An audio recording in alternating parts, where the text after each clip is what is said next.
Recognize the member for Oak Bay, Gordon Head. Thank you, Honourable Speaker. I wish to thank the members opposite for applauding my introduction of my question here.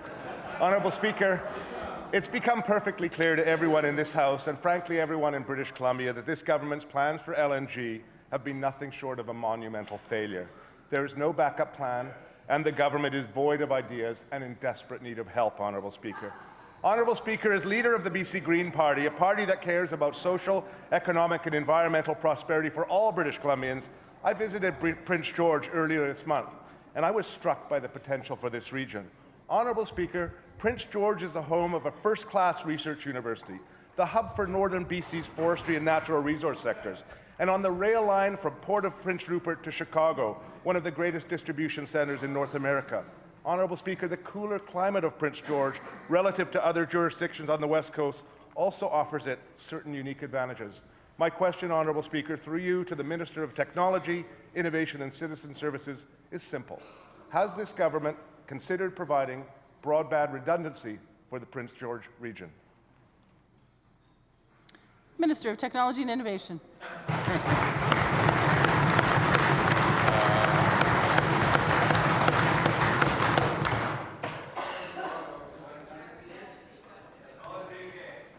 Madam Speaker, I'd like to thank the member from Oak Bay for his leadership, first of all, and for the question. The fact that he has gone to Prince George and recognized the great universities in the great north of British Columbia.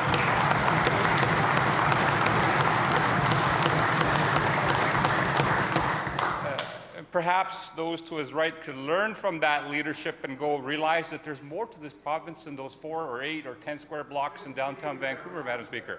But, Madam Speaker, I digress. The question that the member from Oak Bay, Gordon Head, poses, and I've had staff, in fact, Madam Speaker, look into that, and there are actually multiple backbone fibre lines to Prince George, up 97, east on Highway 16, south on Highway 5. So, Madam Speaker, there are redundancy lines to Prince George, and we're going to continue to work on connectivity all across the province. And Madam Speaker, if the member so wishes, I can certainly have him have a briefing with our connectivity experts at his earliest availability.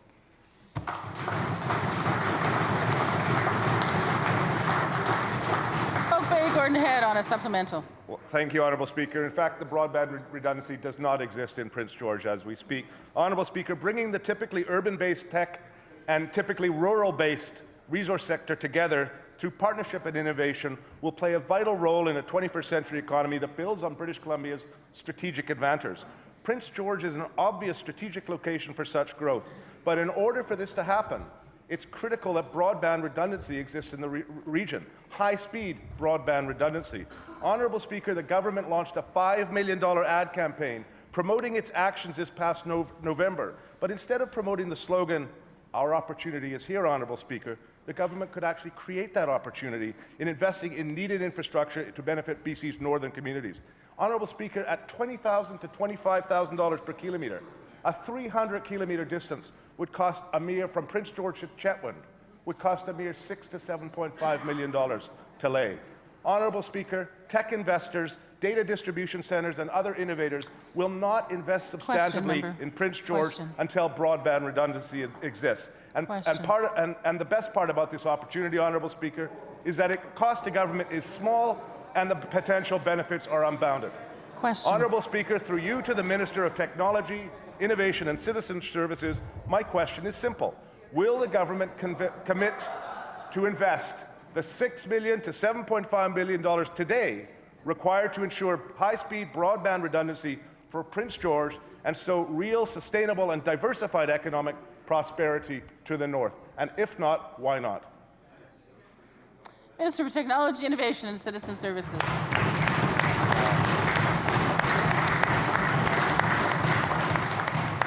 Well, Madam Speaker, I know the members from Prince George and members of Rural Caucus certainly applaud the member from Oak Bay, Gordon Head, in terms of his continued interest in rural British Columbia and continued interest in the north.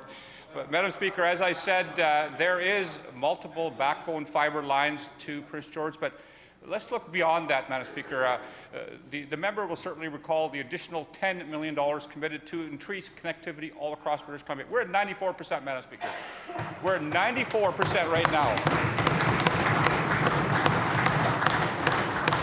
Madam Speaker, 94% of British Columbians currently have access to high-speed internet considered in today's technology environment. And Madam Speaker, we are committed to ensure that every single British Columbian is connected to high-speed internet because it's become a stable item, Madam Speaker. We are committed that every single person in British Columbia by 2021 has access to high-speed internet.